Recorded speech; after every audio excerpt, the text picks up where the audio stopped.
Tu aimes beaucoup le Liban et les Libanais, puisque dernièrement tu as rédigé un ouvrage autobiographique dans lequel tu t'attardes beaucoup sur l'hospitalité libanaise. Alors peux-tu nous en parler un peu de tes souvenirs, de tes récitals à Baalbek et de tout ça? Ça va être un peu d'émotion parce que il y a des gens qui ne sont plus là-bas et il y a des gens qui ne sont plus dans ce bas monde. Parce que quand on me parle du Liban, j'arrive et je rencontre une personne qui s'appelait Marie-Thérèse Arvide, qui m'avait accueilli comme une sœur. Sans se connaître, on était déjà deux amis.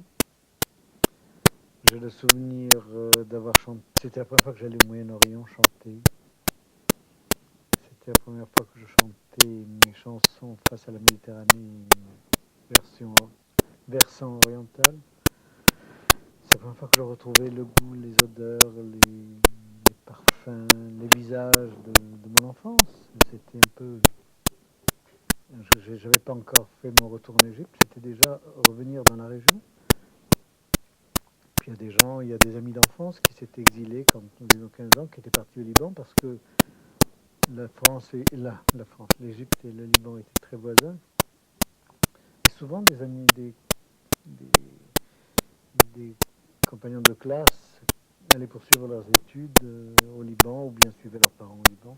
Et quand je suis allé au Liban, à part les inconnus qui sont devenus mes amis, j'ai retrouvé des amis d'enfance qui étaient là, qui avaient perdu leurs cheveux, qui avaient changé, mais qui étaient toujours très, très proches. Puis il y a tout ce que j'aime dans ce genre d'ambiance qu'on trouvait au Liban. Puis les gens qui vous donnaient leurs clés de la maison, je crois avoir vu ça aussi. Oui, ça c'est une chose, mais très poignante. C'est que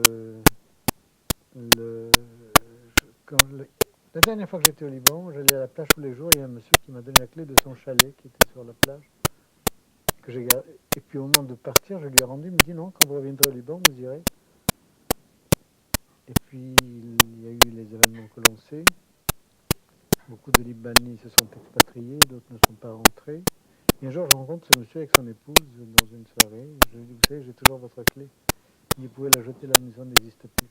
Ça, c'était pour moi, bon, on peut vivre les choses de différentes manières sur un plan politique, historique, mais le drame du Liban m'a touché dans des choses comme ça, de manière personnelle, parce que des gens qui ont disparu, comme je disais, puis des situations comme ça, quelqu'un qui m'a dit avec un sourire, la maison a disparu, vous pouvez jeter la clé, c'était plus dramatique qu'une nouvelle spectaculaire.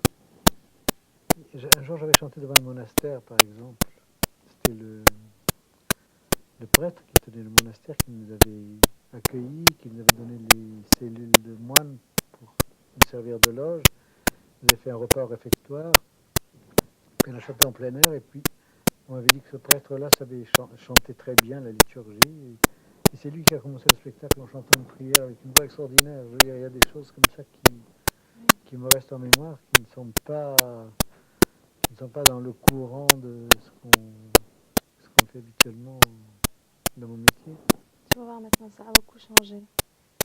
Il y a des choses encore plus belles qu'avant et malheureusement des choses moins belles. moins belles. Comme nous, on change aussi. On se dégrade et on s'enrichit. Tout à fait. Tu nous as préparé un plat de fèves, c'est très gentil. On va manger ça tout à l'heure. Oui, quand je suis que des gens de ma région venaient chez moi, je voulais les accueillir avec un plat de fèves. Parce que c'est égyptien. Pour moi, c'est égyptien, c'est même pharaonique. Mais j'en ai goûté aussi au Liban, j'en ai goûté aussi en Palestine. Pour moi, c'est pharaonique. Tu connais bien la cuisine libanaise?